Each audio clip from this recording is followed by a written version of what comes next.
tenemos el privilegio de que esta noche nos acompañe el doctor Ariel Helblum, quien dirige la oficina del Centro Simón Wiesenthal para América Latina desde el año 2015. Fue miembro fundador y se desempeñó como secretario en su junta directiva desde sus inicios. Es observador permanente ante la Organización de Estados Americanos y el Parlamento Latinoamericano. También es miembro de organizaciones de abogados que comparten estrategias para combatir las nuevas formas de antisemitismo. Expuso en los más diversos foros, destacándose en la Cámara de los Lores en el Parlamento Británico y la Ciudad de las Ideas en Puebla. Y ha publicado numerosos artículos en medios periodísticos y especializados. Gracias por estar con nosotros esta noche, querido Ariel. Y pues la verdad es que estamos aquí para escucharte. Quiero que sepan que todas sus preguntas van a estar subidas tanto por aquí por el Zoom como en el Facebook Live de nuestra comunidad y del Centro Simón Wiesenthal que dirige nuestro querido Ariel. Entonces voy a tratar de moderar las más preguntas sean posibles, pero igual esta charla se va a quedar grabada en las dos plataformas para que ahí van a poder hacer sus preguntas y él estará respondiéndolas más adelante. Buenas noches a todos y muchas gracias por estar con nosotros, querido Ariel. Gracias a ti, Karen. Un placer estar con todos ustedes.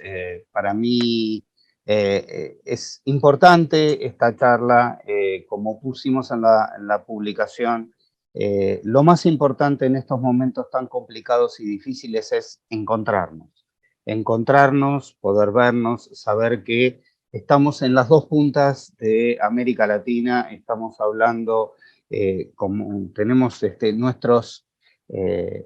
nos están recibiendo en México y estamos hablando desde Buenos Aires, y hay voluntarios del Centro Wiesenthal que se están juntando, tanto desde nuestra oficina de Buenos Aires como Daniela Mansur aquí presente y Karen, que en algún momento entrará, que son nuestras voluntarias en México, Karen Stern y Daniela Mansur.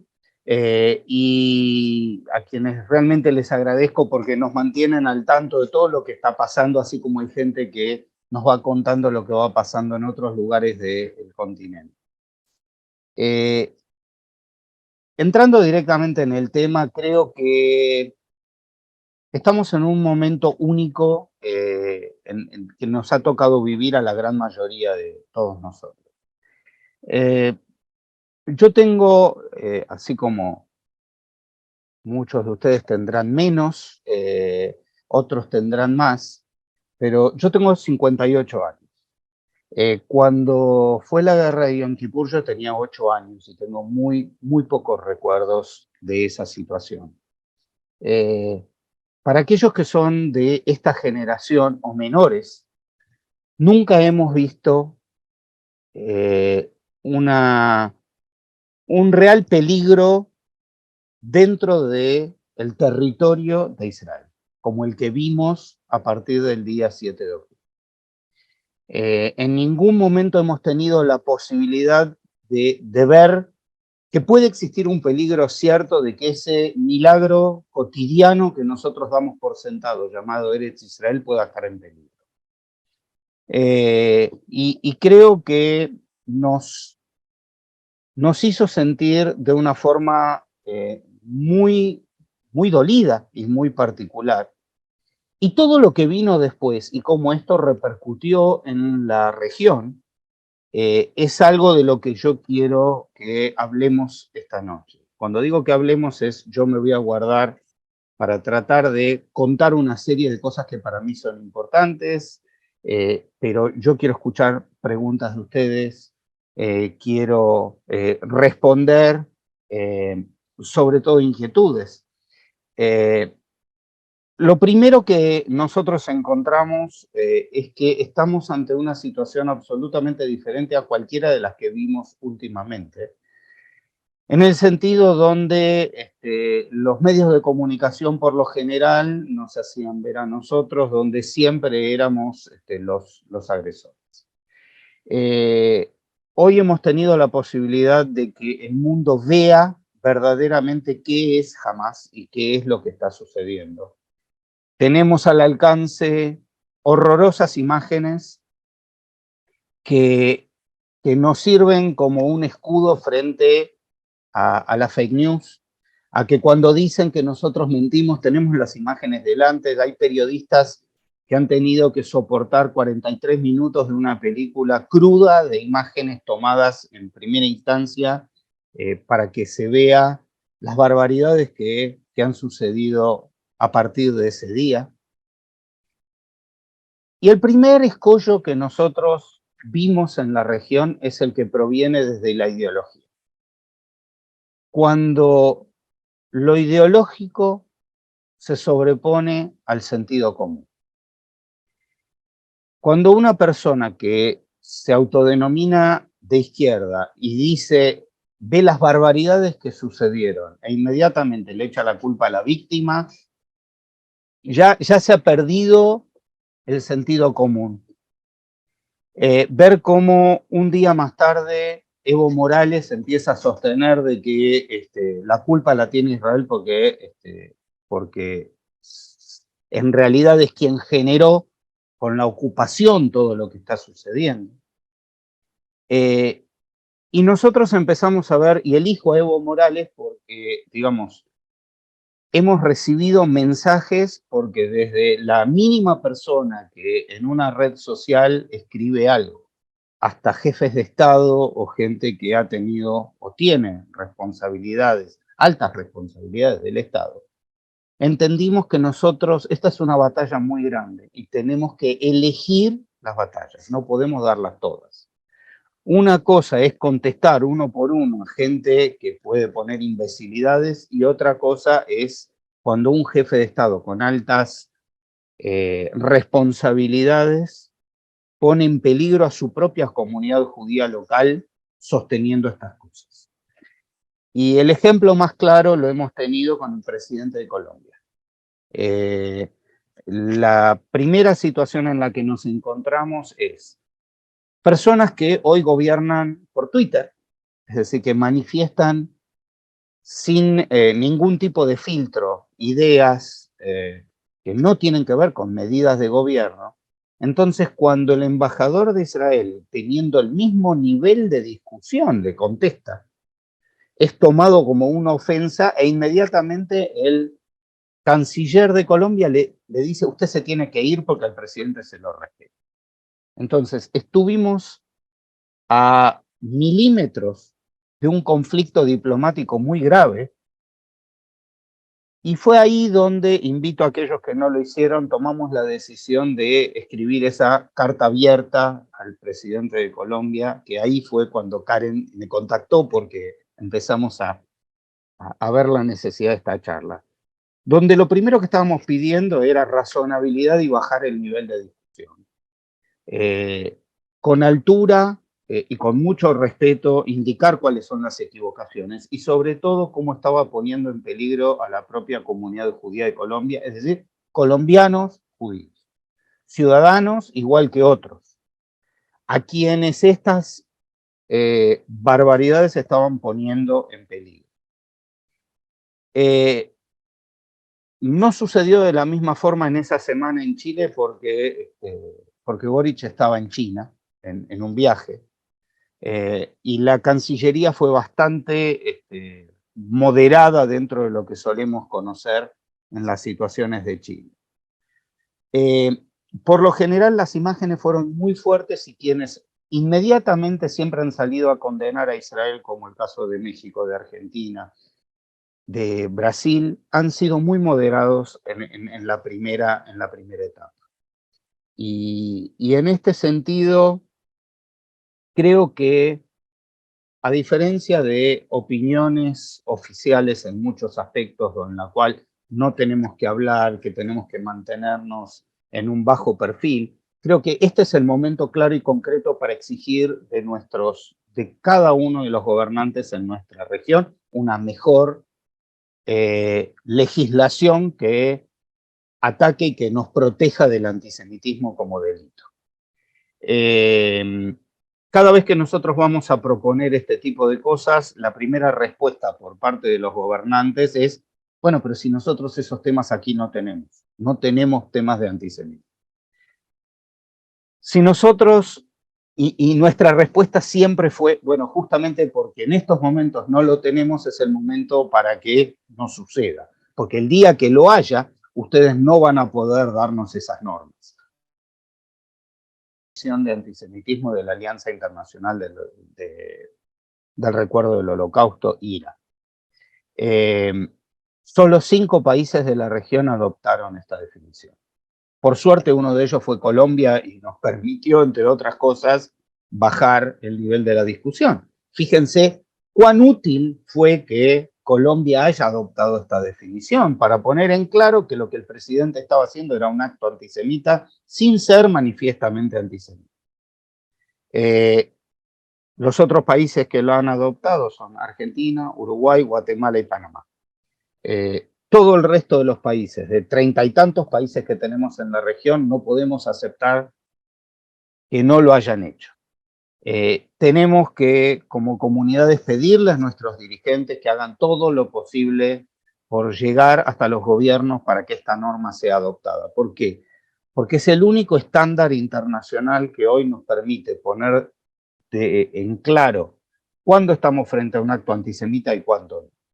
Por supuesto que alguien puede, es decir, criticar a Israel porque necesitan criticar a Israel, pero a ver, hay cosas que merecen ser criticadas, pero no pedir la extinción de un Estado. Y tampoco de que eso repercuta en los ciudadanos judíos de cada uno de nuestros países. Tenemos que elegir los argumentos. Nosotros tenemos que insistir en nuestras redes sociales y en todas nuestras charlas con nuestros amigos gentiles, primero, y poner en claro de que Hamás no es Palestina. Tenemos que hasta el cansancio decir, esto no es, y lo pusimos hasta desde el título de esta charla. Cada vez que alguien dice, bueno, en el conflicto entre Israel y Palestina, no, hoy no tenemos un conflicto entre Israel y Palestina, hoy tenemos un conflicto entre Hamás y Palestina. Y la muestra más clara fue hoy a la tarde, donde todos vimos en las noticias que hubo una reunión en Beirut, donde se juntaron los líderes de Hamás, Hezbollah y la Yihad Islámica. El otro grupo que estaba faltando ahí son los hutíes que están en Yemen. Y los 3 grupos responden a uno que está oculto y que no está presente, que es Irán. Este es el otro punto que nosotros tenemos que dejar en claro. Detrás de todos estos grupos está Irán. Y este es un conflicto que excede a esta situación. Estamos frente a un país que quiere borrar a Israel de la faz de la tierra. Hamás no es Palestina. Se escuda detrás de sus ciudadanos en la Franja de Gaza. Y tiene como objeto no una cuestión territorial, sino un mandato religioso radicalizado que implica la destrucción no solo del Estado judío, sino de los judíos donde estén. Y fíjense, este es otro de los elementos que tenemos que tener en claro. Si Hezbollah, Hamás, Yihad Islámica, los hutíes o Irán entienden que no pueden cumplir en Medio Oriente con sus objetivos, los objetivos pasamos a ser nosotros. América Latina lo mostró 3 veces. En el año 92 con la voladura de la Embajada de Israel en Buenos Aires y en julio del 94 con AMIA y al día siguiente el atentado en Panamá contra el avión de Alas Chicas. Tenemos que mostrar que esto no es un conflicto armado en una guerra entre soldados contra soldados. Aquí se atacó a la población civil, mujeres, niños, gente de tercera edad, decapitaciones, violaciones, secuestros que hasta el día de hoy se mantienen, utilizándose como escudo humano a las personas secuestradas y además a la propia población civil de Gaza. Desde los lugares donde se dispara y los lugares que utilizan a su propia población para que no pueda escaparse por los corredores humanitarios. Fíjense cómo al principio del conflicto, y uno miraba en las redes sociales, volviendo al principio de esta charla, cómo los argumentos que sostenía esta ideología de izquierda que salió rápidamente a discutir eran mismos argumentos que los ultraderechistas del continente también usan. Son exactamente los mismos argumentos. Cuando yo les decía hace un rato que teníamos que exigir la adopción de mejores normas, no es solamente del Estado, hay que pedirlo en todos los ámbitos de la sociedad civil. Hay que pedirlo en las universidades, hay que pedirlo en los sindicatos, en las asociaciones profesionales, en el mundo del deporte, en el mundo de la comunicación, en el mundo empresario.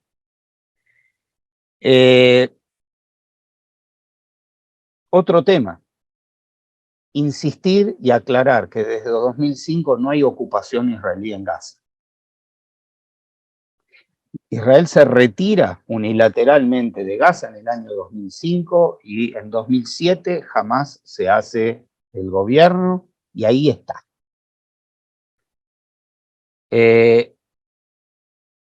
Hay que mostrar la realidad. Hay que mostrar la realidad y eventualmente hacia adentro de nuestras comunidades y hacia afuera. Así que no hay solución posible si uno no reconoce que el otro existe. No vamos a poder nunca encontrar una solución en la región si no reconocemos que Palestina tiene que existir. Y nos,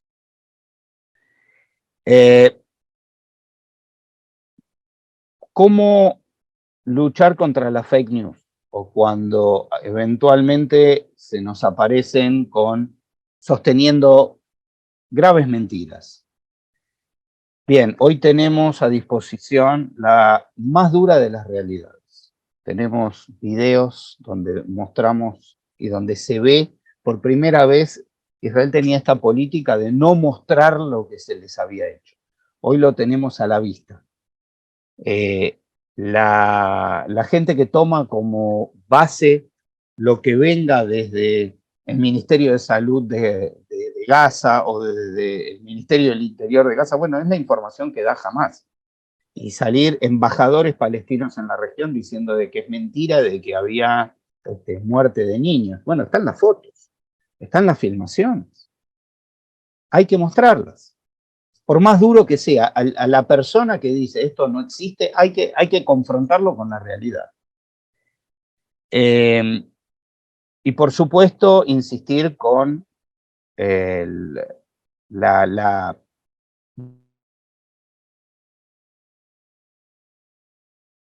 no es, vuelvo a insistir, lo que ellos estén buscando es acabar eventualmente con la ocupación israelí para poder tener un Estado. No, no. Al-Ándalus es lo que conocemos como España y todos los territorios que alguna vez fueron consagrados al Islam, para ellos tienen que ser el mundo. En nuestras redes sociales del Centro Wiesenthal, sobre todo en Twitter, nosotros publicamos, apenas comenzó esto, un video con uno de los comandantes de Hamás, donde está sosteniendo cuál es el final en este proceso. Creo que en toda nuestra historia nunca tuvimos un tuit tan reproducido, que ha pasado los millones de reproducciones, porque deja la clara y todos los días hay nuevas reproducciones donde en sus propias palabras está diciendo de que el mundo va a tener paz cuando todos piensen igual que ellos. Entonces no va a haber conflicto. Por último, mis queridos amigos, y vamos a dar lugar, porque quiero más interacción que una exposición mía, no se escondan, no retrocedan, tenemos que salir. El miedo no nos puede paralizar, el miedo nos tiene que llevar a la acción. Nosotros hemos vivido 2000 años sin una tierra nuestra, la tenemos que defender. Y la tenemos que defender de la forma que podemos.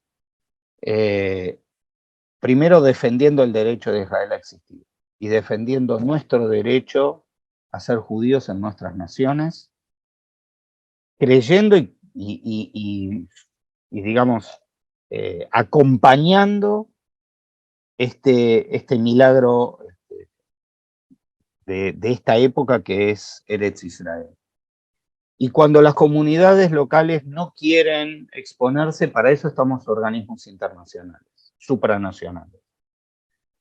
Si una comunidad no se quiere exponer porque le parece que es políticamente incorrecto enfrentar a alguien, bien, estamos para eso. Así como lo hicimos con el presidente de Colombia, lo podemos hacer con cualquiera de la región. Y podemos sostener aquella cosa y que ustedes puedan correrse y decir, bueno, no fuimos nosotros, fue esta gente, pero bueno, algo de razón tiene.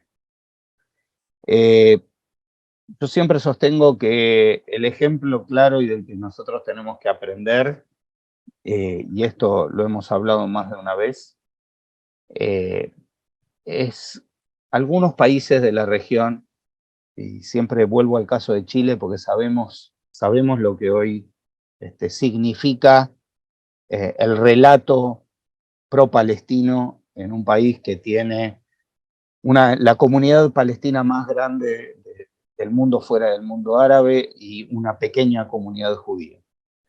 Y que los votos están del otro lado y no de nuestro lado. Históricamente tenían la postura de que no se hable de nosotros no levantemos la cabeza, si necesitamos algo o arreglar algo, lo vamos a hacer por detrás. En 2014 asume la dirección de la comunidad, digamos, de la Federación Palestina de Chile, un grupo absolutamente radicalizado e identificado con Hamás, ni siquiera con la comunidad, con la autoridad palestina. E instaló el relato pro-palestino de tal forma de que hoy es tarde discutirlo porque está inmerso en la conciencia colectiva de la gente. Hoy un alumno que ha estado durante todo su primario y su secundario dentro de la colectividad entra en una universidad pública y puede encontrarse con que alguien le diga, tú eres judío, eres un asesino de niños palestinos. No tenemos que permitir que esto llegue a esta situación. No tenemos que escondernos y no tenemos que retrocedernos. No tenemos que tener miedo y tenemos que exigir una defensa de los estados que, como siempre digo, las democracias es cierto que son el gobierno de la mayoría, pero son tan fuertes como el respeto que tienen por los derechos de la minoría. Gracias y me gustaría que podamos empezar algún intercambio, Karen. Gracias, Ariel. Y la verdad creo que empezaste la conversación, como dices tú, con algo que, bueno, a mí sí me pone a temblar un poco porque hemos escuchado poco acerca de este punto en específico. Creo que el miedo o el dolor y la tristeza nos están nublando la vista ante esta parte del peligro de, como dijiste tú al principio de la conversación, de perder la Medina, porque Dios no lo quiera, pero no sería la primera vez. Y no se ha hablado mucho, bueno, creo que es mucho el dolor y muy fuerte, digamos, el dolor de los secuestrados, las familias que han perdido seres queridos, pero este peligro latente que está o sea, me gustaría que hablaras un poquito más de esto, que es algo que no podemos dejar de mencionar. Mira, lo poco que quiero decir al respecto es que, y esto lo tenemos todos en claro, hemos entrado en una discusión fratricida. Este último año, sobre todo, nos ha puesto en una pelea de hermanos contra hermanos en determinadas discusiones que ha hecho que los verdaderos enemigos nos hayan visto débiles. No es casualidad que hayan atacado en estos momentos. Sin embargo, el pueblo de Israel tiene que dejar para la próxima etapa la separación de responsabilidades, tiene que volver hacia atrás y dejar para otro momento esto, entender que esta discusión nos hace daño y que el daño se contabiliza en caídos y se contabiliza en la pérdida de confianza hacia un Estado que siempre se ocupó de dar confianza. La gente podía discutir entre sí, pero nadie tenía la más mínima idea de que esto podía llegar a suceder. Y es como digamos, septiembre. Los que conocemos un poquito de historia vemos reflejados la crisis interna que generó la guerra de Yom Kippur. Es decir, también era un momento en el cual, un poco por... no quiero utilizar palabras que no correspondan, pero había una guardia baja. Había una guardia baja, pero en aquel entonces eran ejércitos. Hoy no son ejércitos. Hoy están esperando, fíjense que en el norte siguen intentando todos los días escaramuzas o desde Siria. Hubo cohetes tirados desde, digamos, misiles tirados desde Yemen. Es decir, hasta desde el sur, lugares que nunca jamás fueron parte de esta contienda.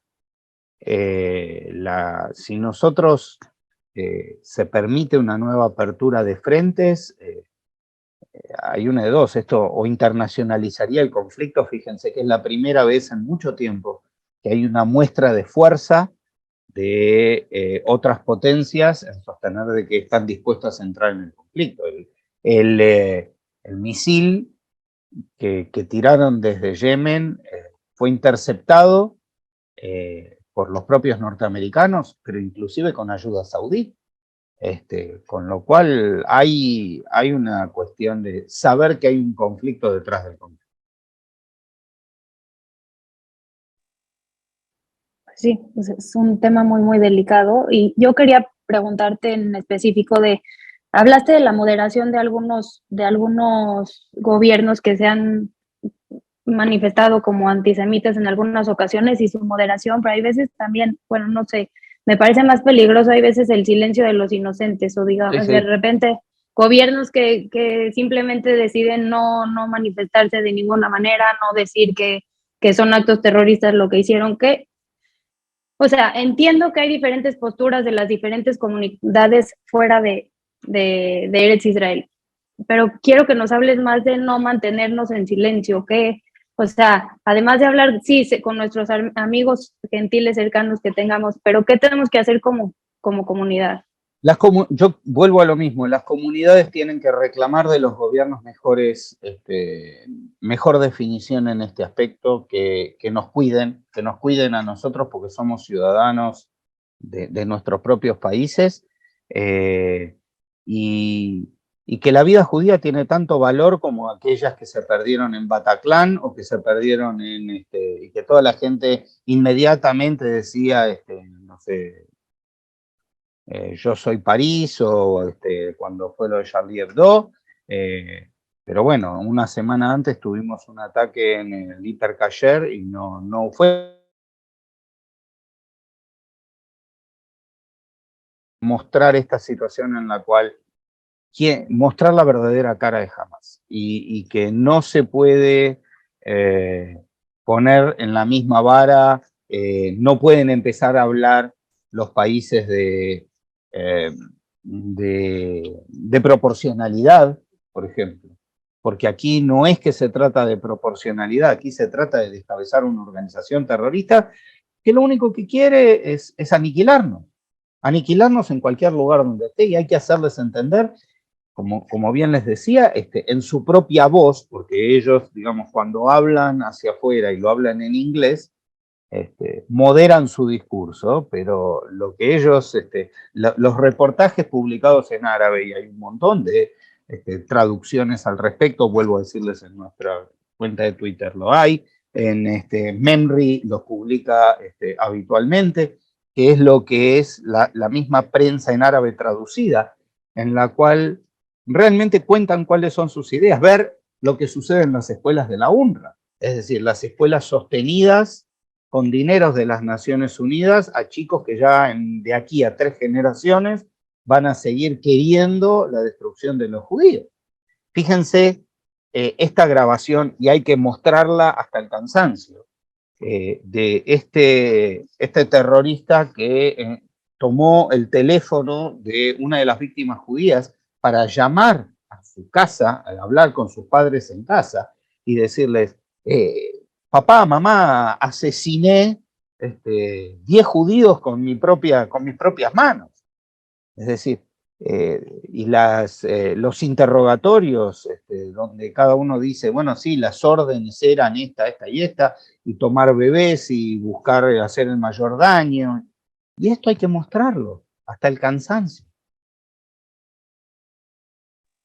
Y aún así, como hoy mencionó Silvia Chabot en una entrevista que le hicieron en Estereotipos, aún así, y lo mencionabas tú, que también está esta guerra que vemos, pero esta guerra de medios de comunicación, esta guerra que aunque se muestren los daños que se hicieron a niños, a ancianos, a jóvenes, adultos, pueden seguir diciendo que ese tipo de cosas fueron fake news. ¿Hasta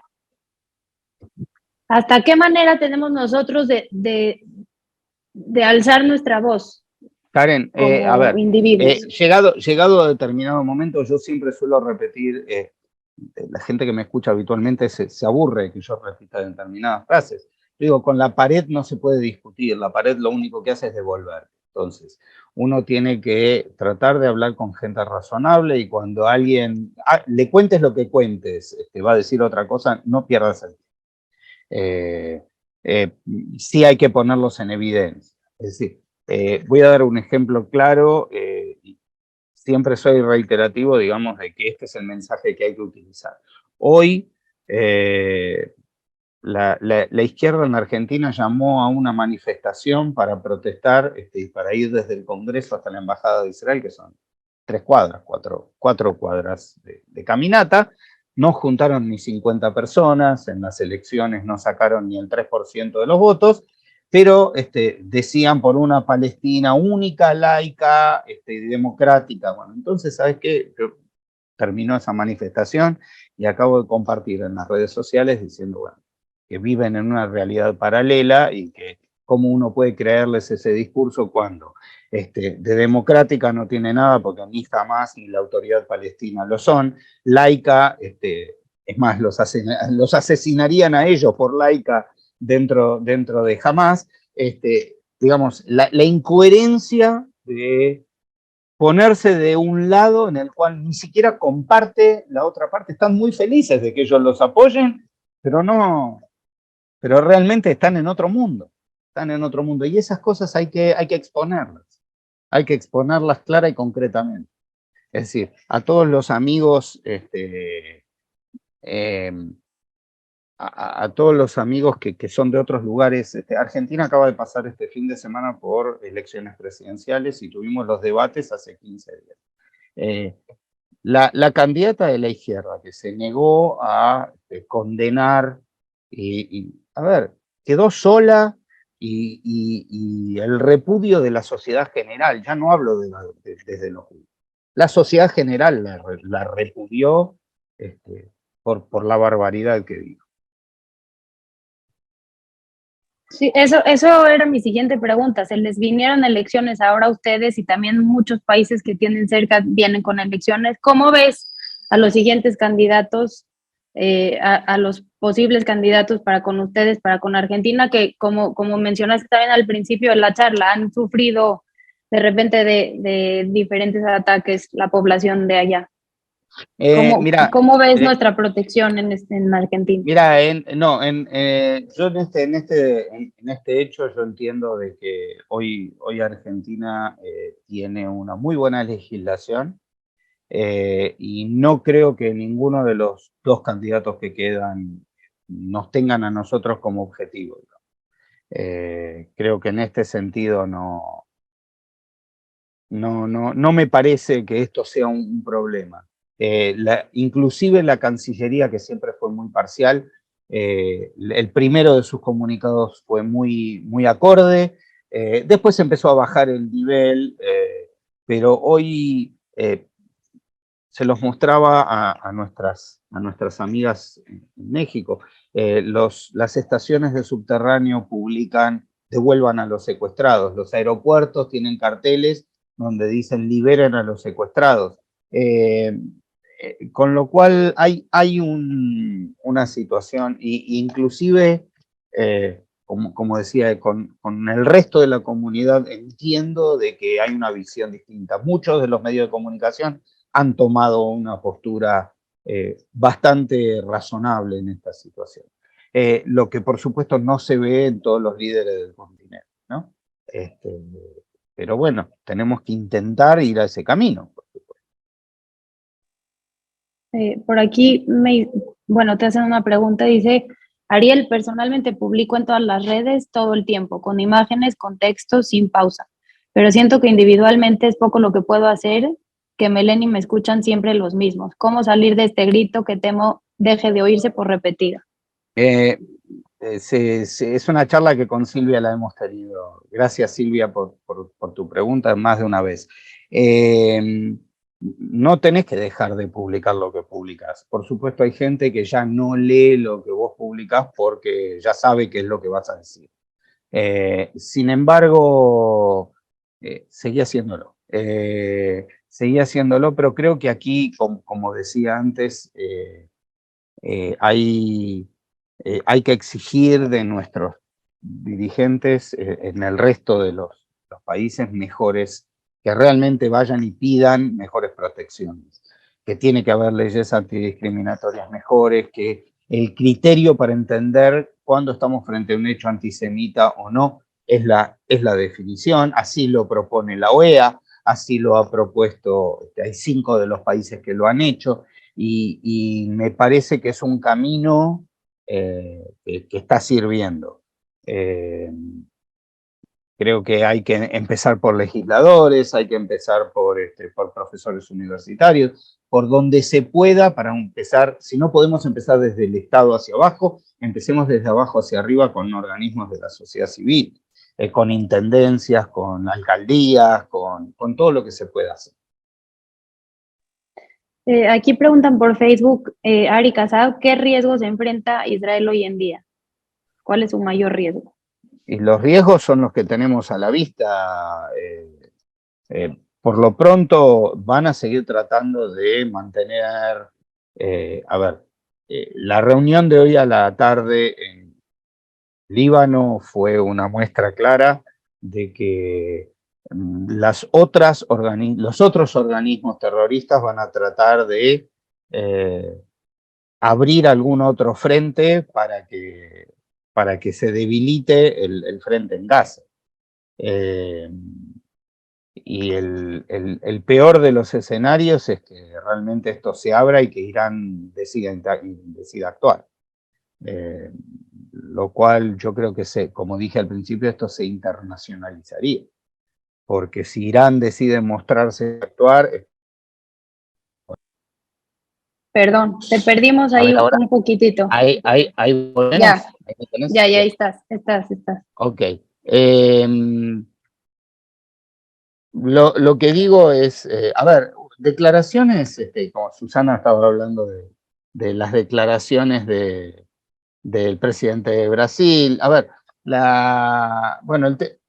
Separemos los puntos. El tema del BRICS es una cosa y el tema vamos a leer la pregunta para aquellos que no la ven. Dice, con respecto a las preocupantes declaraciones del presidente de Brasil con respecto a Hamás e Israel, ¿cómo hacer para sensibilizar a la población brasileña? Bueno, insisto, los medios de comunicación tienen parte en esto. No es, ¿y cómo influyen los BRICS? Los BRICS no son, y las declaraciones de Lula no son inocentes.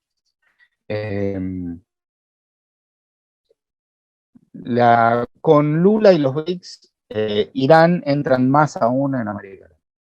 No tenemos que dejar de lado de que frente a la penetración de que antes Irán lo tenía solamente a través de la triple frontera entre Argentina, Brasil y Paraguay. Esto se expandió desde que Venezuela le dio la bienvenida en forma abierta. Hoy Bolivia tiene acuerdos oficiales y a la vista de colaboración con Irán. Buques de guerra que durante un mes nadie supo dónde estuvieron, recalaron en el puerto de Río de Janeiro con autorización de Lula. ¿Karen? Ya, bueno, Okay. Regresaste, pero te perdimos. Bueno, a ver, no, decía, voy a tratar de resumir lo que quise decir en esos segundos que por ahí perdí la conexión. Lo que me parece es que no es inocente la presencia de Irán en la región. Es decir, está cada vez más presente. Los BRICS han hecho que Brasil les haga una puerta que antes no tenían. Hubo buques de guerra brasileños iraníes que recalaron en el puerto de Río de Janeiro. Petro les ofrece un eventual puerto que necesiten en el Pacífico. Ya no es una presencia incómoda e ilegítima en la triple frontera entre Argentina, Paraguay y Brasil. Ya es abierto con estados que les abren los brazos, empezando por Venezuela y con Bolivia, por supuesto.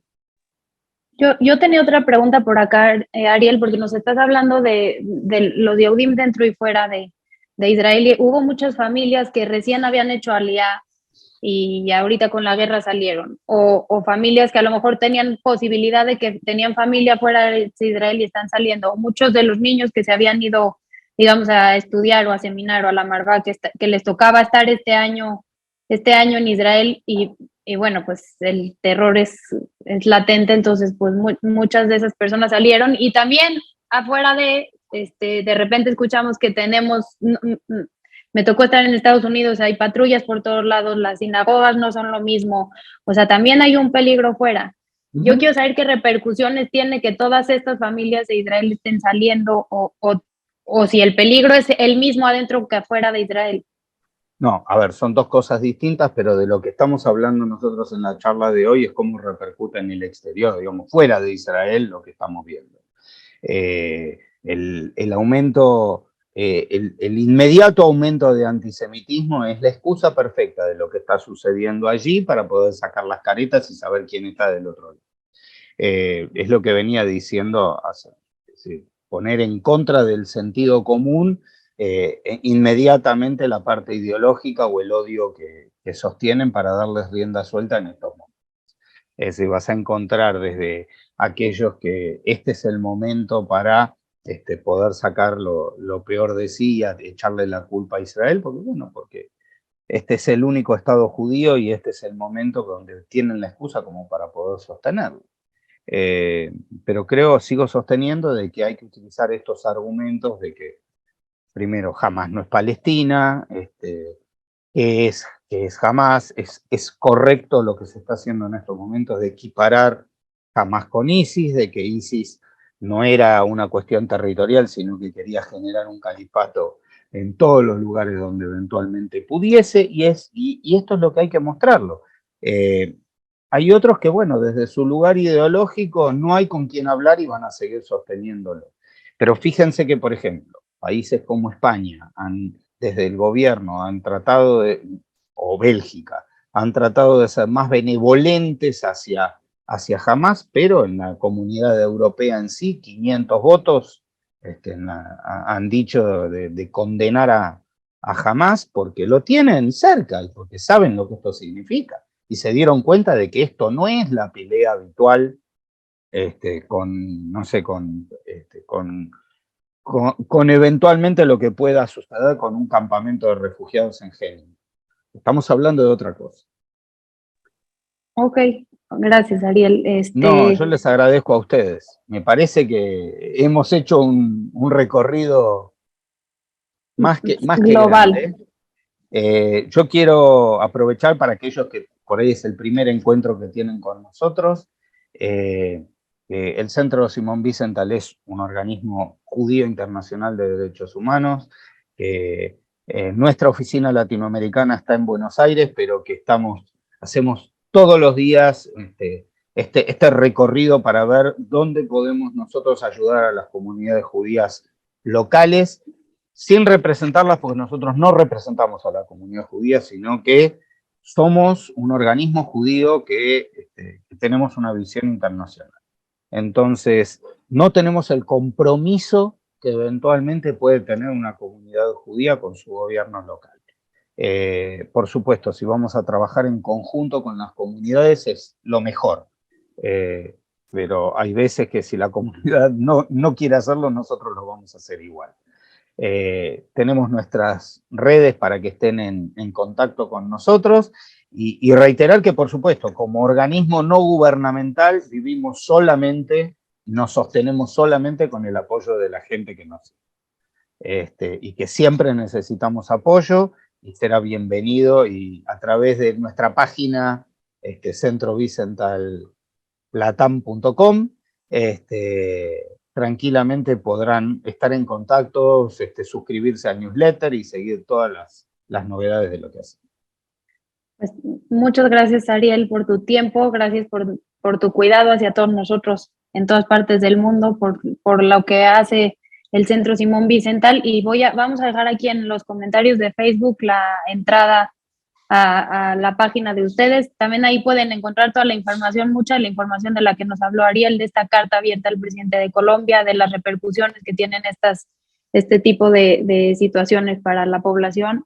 Y Ariel, un honor, un privilegio siempre que estás con nosotros. Gracias por tu información, gracias por tu tiempo, y ojalá que nos encontremos, primero Dios, en mejores circunstancias. Ojalá. Muchas gracias, Karen. Gracias a todos los que están presentes, a nuestra gente de comisión directiva, tanto en Argentina como en México. Hay gente de Chile, tal cual como te comenté al principio, y gracias a la comunidad de Chile que entendió que esta charla era tan importante que la replicó en su órgano de difusión el día viernes pasado. Gracias a todos y ha sido un placer. Y bueno, a los que estamos en esta zona del continente, vámonos a dormir porque son casi las 12 de la noche. Sí, muy tarde ya. Y como siempre, un placer estar con ustedes. Gracias, Karen. Gracias, Ariel. Gracias, y gracias a todas las comunidades, como dices tú, dentro y fuera. Un abrazo para nuestros amigos de Chile, también de Brasil, de Argentina. Gracias a todos y buenas noches, que descansen. Hasta luego. Nos estamos viendo. Gracias, Ariel.